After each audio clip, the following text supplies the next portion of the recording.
Owen Alterman with us, and Dan Perry, international affairs analyst and former Europe and Middle East editor at the Associated Press. It's like they're dictating terms as a victor. And I mean, that's what from the Iranian side. I mean, is this? Yes, we have seen a complete flipping of the narrative because in the beginning of the war, with the absolutely spectacular decapitation of the regime, something that had never been seen before, that you could have even said was reckless and illegal. No, but they went ahead and war did theorists couldn't even imagine. We centuries thought, ago. Right.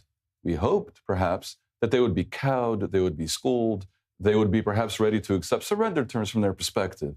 Now, the war happened for a reason. The world didn't accept Iran's behavior, and two countries, Israel and the U.S., decided to enforce a change. Now, what could the change have been? A, best case scenario, the regime falls. We are hoping for that. Pretty clear the regime is not going to fall without boots on the ground during the war. We can hope still for after the war. B, Iran will change its behavior, not just on enrichment of uranium at weaponizable levels, but also ballistic missiles that they're building without limit, and the support for funding of and guidance of proxy militias, spreading chaos and death, mayhem and destruction, and undermining of sovereignty all over the region, all over the Arab world. Now, incredibly, because there was no plan to follow up the decapitation, and because the U.S., despite having foreseen this, doesn't appear to have had a plan to prevent the blocking of the Strait of Hormuz, which happened almost immediately, although it was just about the most foreseeable thing that had been foreseen. The situation now is this. From the beginning, Trump basically said this will be 4 to 6 weeks. He set a time frame. Yeah. Now, we're dealing with fanatical jihadists who don't care about the damage to Iran. It's about the afterlife. Right. So basically, that second, their paradigm became, we just have to survive the war as a regime. Not every single individual, but the regime survives the war. Because of the blocking of the Strait of Hormuz, pressure will constantly rise in the global economy, and they're going to have to walk away. And when they walk away, it'll be in exchange for maybe unblocking the Strait of Hormuz, which wasn't blocked before. Right. So the fact that Iran now is proposing to partially unblock is the height of chutzpah coming from Tehran. It is unbelievable. And for Trump, this leaves him having to choose between either ending the war in a position that looks perhaps strategically worse than where it began, or escalating. Now, escalating itself sounds very attractive. You're going to see a lot of people right now, maybe even Trump himself in a couple hours, saying, gotta escalate. Well, some of Trump's proposed escalations are categorically war crimes. That's problematic when you telegraph it in a tweet or a truth. But also, if the regime is unpersuadable because they don't care about the result, then there's a real problem here. And I go back to how I started. If you're going to fight these guys, probably the only plausible goal is regime change. Right. And because there was no plan for that, apparently, which surprises me a little, because I would have thought post-decapitation they had plans for a military coup. Then I think probably what's going to happen eventually is they will convince the Iranians to unblock the strait.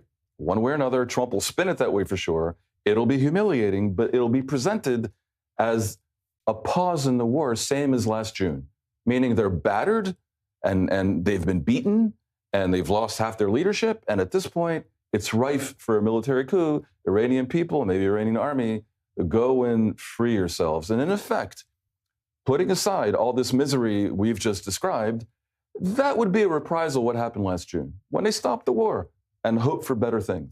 International perspective, certainly the U.S. seems to be thinking that every day this goes on, things are getting worse, for the U.S. side, for this alliance, where I think in Israel, there's a perception here that every day it goes on, it's advantageous for Israel. I think inside Israel, we're looking at this as the longer it can go on, the better, in some way, to a certain point. But that seems to be the current perception. Describe that, Dan, and sort of where that fits in terms of what's actually happening.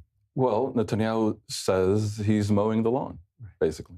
And the longer you mow the lawn for, the more grass you're going to get. The more grass you can cover. So that's the idea. Now, look, the fundamental thing here is that if indeed you can't bring down the regime merely with air power, and that's probably true, so you have to wait until what happens after the war.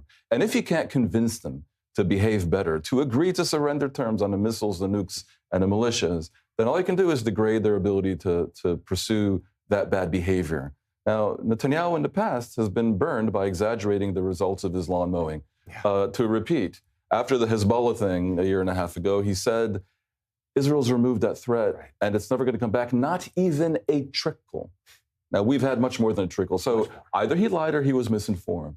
Netanyahu, after the June war last year, said Israel has set back the missile threat and the nuclear threat for generations, maybe generations of tadpoles. But we see that was either untrue or misinformed. I think right now he's probably facing elections and risking the looking ridiculous.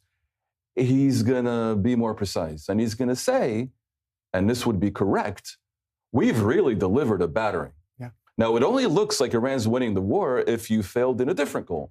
But if your goal was to deliver a battering, then you clearly indeed have won. And Iran militarily cannot defeat Israel and the U.S. What they can do is take their asymmetric means, which is firing $20,000 drones at ships, which are very difficult to control and to totally stamp out. It's like the whack-a-mole game. If they can use that to cause long-term damage to the global economy, then this is a very big problem. But it could be a Pyrrhic victory, in quotes, for Iran. Sure, right now, people are talking, economists are talking about not just oil prices going up, presumably to go back down, not just ripple effects that would take a while to unwind. It's quite a migraine, but you can do that. But a fundamental rupture because of the trust that has been destroyed, that Iran cannot do such a thing. So the entire world's energy economy may have to be reset because of this, with winners and losers and disruptions and costs. Now, Iran can say, well, you know, we've shown the power of asymmetry.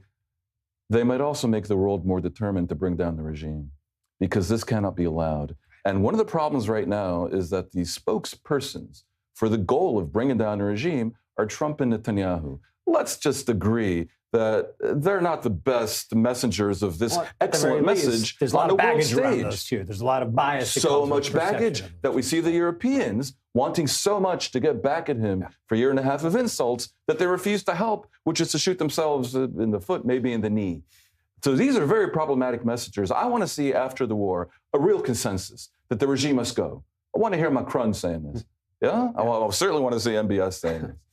Because, by the way, it would have the benefit, as we sometimes say in journalism, of being true. Dan Perry, Owen Alterman, thank you for being with us on this one. There are all the reports saying that the GCC countries, the Arab countries around the Gulf, don't want to see Trump stop in this moment, that they want to see the United States carry on with this campaign. Just, give us your thoughts on that regional shift that's underway right now, how dramatic of a change that is, and how influential, perhaps the most influential factor, that this region doesn't want to see the U.S. walk away. I think it's hugely influential. And every Iranian I speak to also doesn't want to see the U.S. walk away, because the regime really is detested. And when the regime began to attack the Gulf countries, they were gambling, basically. They were gambling that the Gulf countries will be terrified and run to the U.S. and say, stop the war. And that was a reasonable thing to suspect might happen. They somehow miscalibrated, which is interesting, because generally they're calibrating rather well. Their attacks on Israel are not designed really to make Israel flip out. They're calibrating.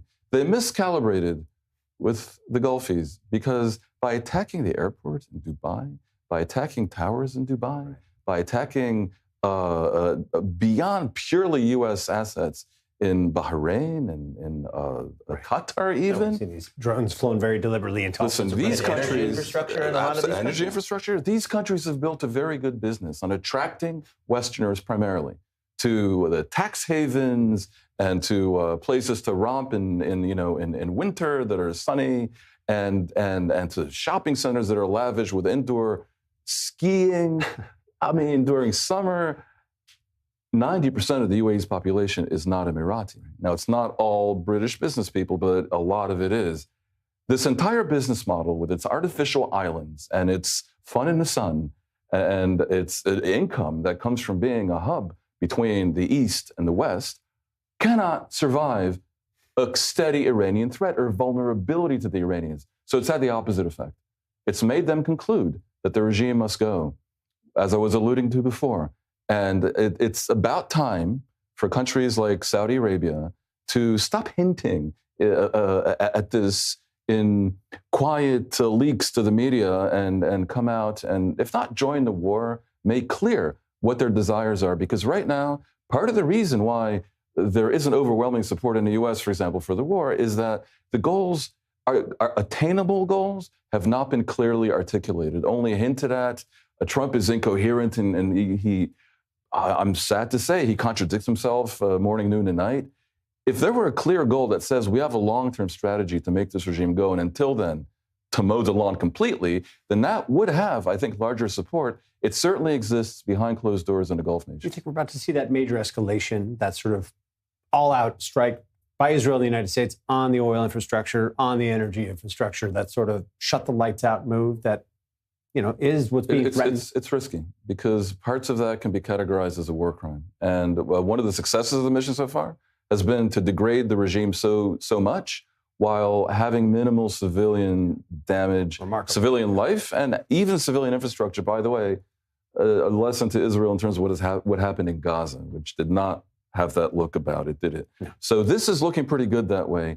If the result starts to be massive damage to civilians in Iran, then the regime might actually get its wish, just like the Hamas got its wish in Gaza, which is to turn the people of Iran against the war. Right now, I'm sure the people of Iran favor the war, something that may not be so clear to various clueless far-left opponents of the war in the U.S. The interesting thing is you can support the war. That doesn't mean you have to support Bibi and Trump. No. Even a broken clock, as we know, is right twice a day. Which we see a lot of this hard to get clear analysis on the situation. Dan Barry, on Ultimate, appreciate you for being with us on this. And I hope our viewers, you have gotten a lot out of it.